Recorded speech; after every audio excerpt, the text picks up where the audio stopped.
क्या क्लच आपको लगता है ज्यादा मचमच? बंदे बंदे बंदे ही बंदे हो जाने पर आप ठंडे मत पड़ जाओ, क्योंकि मैं विक्टर आ गया हूँ लेके गर्मा गर्म क्लच सिचुएशंस की tips for clutch loving peeps. Season 2 tip 1, आपने घबराना नहीं है। अगर क्लच सिचुएशंस की बात करें तो सबसे पहली टिप तो मैं यही देने वाला हूँ कि घबराना नहीं है, क्योंकि नॉर्मली ऐसे सिचुएशंस में अच्छे से अच्छा सिला हुआ कच्चा फट तो जाता है। अब यहाँ पे तुम थोड़ी सी इंफॉर्मेशन पहले तो जमा करो कि बंदे घुसने कहाँ से वाले हैं, और एनिमीज के अंदर आने से पहले ही अपने आप को अंदर से थोड़ा कवर में ले जाओ, ताकि तुम बाद में उनको आराम से टेक डाउन कर पाओ, क्योंकि झुंड में तो सुअर ही आते हैं, शेर अकेला ही डराता है। टिप 2, दुश्मन की लाइव लोकेशन। जब कभी तुम 3-4 बंदों को एक साथ हैंडल करने वाले हो तो अपने आसपास के एरिया में जान लो कि तुम्हारे एनिमीज की लाइव लोकेशन क्या है। अब मुझे यहाँ पे सामने 2 बंदे तो दिख रहे हैं, मुझे पता है कि अभी दोनों बंदों को मैं आसानी से नॉक कर सकता हूँ, एंड एक ही बंदा इनका थोड़ा सा ऑफ एंगल पे है। अब जैसे ही मैं इन दोनों को नॉक कर देता हूँ, मुझे पता लगता है कि कोई डरने वाली बात ही नहीं है, क्योंकि इनका एक जो बंदा है वो अभी दूर है। ओपन से मैं आराम से रश करके जाता हूँ और आसानी से मेरा 1v3 क्लच यहाँ पे कंप्लीट होता है। क्या हो गया तुम्हें, क्यों नहीं बोल रहे हो? टिप 3, जख्मी शेर घाव कब भरें। अब बात करते हैं तुम्हें क्लच सिचुएशंस में हीलिंग कब करनी है और कैसे करनी है। फर्स्ट ऑफ ऑल गाइस, जब कभी तुम्हारे और तुम्हारे एनिमीज के बीच में डिस्टेंस कम हो तो वहाँ पे ट्राई करना है कि तुम हेल्थ किट ना पॉप करो, क्योंकि अगर तुम करते हो तो उन्हें तुम्हारी हेल्थ पॉप करने की आवाज आ जाएगी और उस टाइम में वो रश कर देंगे जिस टाइम में तुम अपनी हेल्थ किट लगा रहे हो। हेलो, हाय। और अगर तुम मेरे स्टूडेंट्स होकर ऐसे नूबड़ो जैसे फिनिश हो तो मेरा तो मन करता है कि मैं यहाँ जैसे ही मेरी वाट लगने लगती है तो हील ना करने के बजाय मैं थोड़ा सा पहले दूर चला जाता हूँ, ताकि एनिमीज को मेरे तक पहुँचने में थोड़ा टाइम लगे, और उसी बीच मैं फर्स्ट एड का आनंद उठा लेता हूँ। और जब तक मेरे एनिमीज मेरे पास पहुँच जाते हैं तब तक मेरी जो फर्स्ट एड है वो पूरी लग चुकी होती है और मैं आसानी से उनको नॉक कर देता हूँ। डिस्काउंट गुड बाय, खत्म, बाय बाय हो गया तेरा, भग यहाँ से, भग। और हाँ गाइस, ट्राई करो कि तुम हमेशा फुल बूस्टेड रहो, ताकि जब कभी भी तुम ऐसी सिचुएशन में फंस रहे हो जहाँ पे तुम पे 3-4 बंदे घुस रहे हैं तो तुम उसको मैनेज कर पाओ। जब भी तुम पे वो रश करेंगे तुम्हें थोड़ा सा डैमेज पड़ेगा, तो वो जो डैमेज है फटाफट रिकवर हो जाएगा, क्योंकि तुमने किया है फुल बूस्ट। और अब उनको मैं क्या ही बोलूं जो बाकी वीडियो नहीं देखते। विक्टर टिप वाला से दुश्मनी तुम्हें महंगी पड़ेगी बिट्टू, मैं तुम्हें देख लूंगा, ठीक है ना? कौन ले रहा है तुमसे दुश्मनी? देखो ना, मैं इन सबके लिए इतना कुछ कर रहा हूँ और ये लोग हैं कि मेरी बाकी वीडियोस को। मैं तो सारी देखती हूँ और टिप भी लाती हूँ, जैसे कि आज की टिप 4, 2 से भले 1। 3-4 बंदों के साथ एक साथ फाइट लेने के बजाय अगर तुम 1 by 1 उनसे फाइट लोगे तो तुम्हारी क्लच करने के चांसेस बहुत ही ज्यादा बढ़ जाएंगे। तो यहाँ पे जैसे ही एक बंदे को मैं नॉक करती हूँ, उसे फिनिश करने की बजाय मैं कूद जाती हूँ नीचे। फिर एक बंदे को मैंने नॉक कर दिया, अब ऊपर जाती हूँ और यहाँ पे इस बंदे को आसानी से नॉक कर देती हूँ। देखा तुमने सारा का स्टाइल?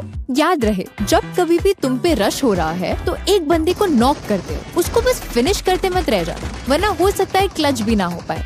तुम्हें एक बंदे को नॉक करते ही नेक्स्ट ओपोनेंट पे फोकस करना है, जैसे कि मैंने करके दिखाया। हमेशा 1-on-1 लड़ो, विक्टर जैसे ईगो और गुस्सैल आदमी के साथ नहीं। ओए, मैंने क्या किया? प्रो प्लेयर्स कई होंगे, पर प्रो रोस्टर तुम सिर्फ अपने आप को मत समझो। सारा लगता है तुम्हें भी 1v1 क्लच में देना पड़ेगा। आओ टिप्स खत्म करके फिर मैदान में। I'm waiting। Tip 5, pre use करो, खुश रहो। जब तुम यूटिलिटीज को यूज करना भूल जाते हो तो बुरा लगता है भाई, आप लोग भी जानते हो। जब कभी भी तुम पे रश हो रहा हो और तुम्हें पता होता है कि एनिमीज रश करने वाले हैं, वहीं पे एक मॉली फेंक दो या फिर एक आध नेड कर दो और देखो क्या होता है। 1-2 बंदा नॉक नहीं तो बहुत ही हेवी डैमेज तो जरूर खाएगा और वो फाइट सिचुएशन को तुम आसानी से जीत सकते हो। टिप 6, प्री एम ले लो। जब भी एनिमीज को पता लग जाता है कि तुम एक अकेले बंदे बचे हुए हो, उनके मन में तो यही चल रहा होता है, chicken Manchurian, chicken watermelon, chicken अंगारा। मुझे पता लगता है कि एनिमीज मुझ पे अंधा रश करने वाले हैं, तो मैं जाके बैठ जाता हूँ एक ऐसी जगह पे जहाँ से मुझे एक मस्त एंगल मिल जाता है, और जैसे ही मुझे साउंड आती है कि एनिमी आने वाला है, तभी मैं कहता हूँ स्वागत नहीं करोगे मेरा। यहाँ पे पहले बंदे को मैं आसानी से नॉक कर देता हूँ और फिर जो बचे हुए बंदे हैं उन्हें तो तुम यार आसानी से निपटा लोगे। फिर तुम्हारा मन बोलेगा chicken tikka, chicken curry, chicken मलाई, चिकन कढ़ाई और मेरा फेवरेट चिकन चाउमीन। टिप 7, खोलो बंदूक की संदूक। जब कभी तुम्हें एकेएम या शॉटगन यूज करते हो तो लगता है ना कि भाई अब तो अपने सामने कोई भी आ जाए आराम से डाउन कर देंगे, आराम से लॉबी भेज देंगे। ट्राई करो कि तुम हाई डैमेज वाले जो वेपन्स हैं उन्हें ज्यादातर यूज करो। ऐसी गन्स यूज करो जिन्हें तुम्हें कम से कम टाइम में यूज कर पाओ और कम से कम मेहनत करके तुम ज्यादा से ज्यादा डैमेज दे पाओ और ऐसे ही आसानी से बंदों को नॉक भी कर पाओगे। अब यहाँ तुम अपने फेवरेट वेपन्स को भी यूज कर सकते हो। अब जैसे मुझे S12K चलाना बहुत पसंद है और इसे यूज करने में मैं कॉन्फिडेंट फील करता हूँ और इसी वजह से टफ सिचुएशंस में मैं आसानी से हैंडल कर पाता हूँ और अपने आप को ऑन टॉप ले आता हूँ। 3, 2, 1 भागो।